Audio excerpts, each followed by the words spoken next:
See, if you look at it, we have been battling the supply constraints for the last 1.5, 2 years. That was already putting pressure on the supply chains and our capability to serve the market.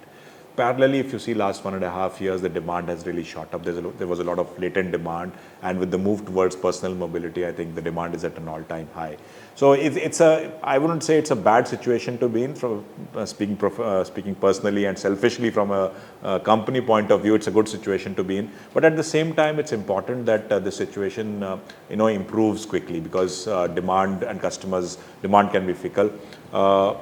As you said, with already existing supply constraints and with these new geopolitical equations that are coming in, it is putting fresh pressure on the supply chains once again. Availability of components is a concern. Raw material prices, steel prices have gone up astronomically over the last 3 or 4 months. So there are a lot of pressures coming on the supply chain. In this situation, I think there is no option but for us to pass on some of these cost pressures to customers, and that is what most of the industry players will do. So even we are contemplating an up to 3% price hike in the coming 1 month, and these measures, along with the impending fuel price hike, I think will have some dampening effect on demand going ahead, which should actually balance out the supplies.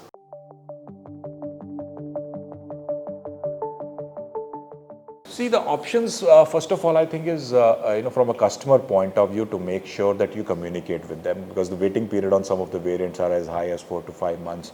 So you have to lay the right expectations with customers that if you want to buy a car, it will be a long waiting period. And that is true not only for us, for most of the industry, car lines, that is true right now. Setting that expectation is something which we continuously try to do with the effective communication with customers. Parallelly, you also have to look at what could be your variant mix, because the chip shortages and the component shortages are maybe affecting some car lines or some variants more than others. So that is something we try to balance out in terms of mix availability, whether to supply more 1.5 or the top lines or the high lines. So that is something which we try to adapt as fast as possible to be able to still give options to the customers to buy. In the worst case, where some components are not available, we also try to, or we are also forced to take out features in the car and transparently communicate that to the customers that this feature may not be available for some time, and then if retrofitment is possible, we can bring it back. So these are 3 or 4 things at an operational level that you can do. Of course, at a strategic level, there are a lot of things going on at the group level globally in terms of finding alternate sources of supply, tying in long-term contracts, getting more visibility into the supply chain.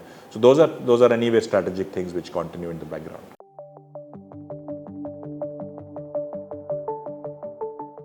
See, if you look at it, the Taigun is, and that is the SUV I have in volumes, is one of the most fuel efficient car in the Indian market. If you look at the figures, both for the 1 liter TSI and the 1.5 liter TSI, they can beat any car in the country in terms of fuel efficiency. So if customer pattern changes and they want to go for more fuel efficient cars, none better than the Taigun or the upcoming Virtus.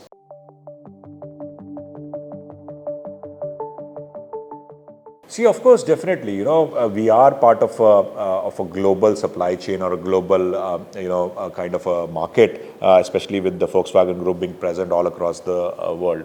And exports forms a very core part of our entire strategy for India 2.0. So exports will continue to be a focus, but at the same time, balancing domestic demand with exports is important for us.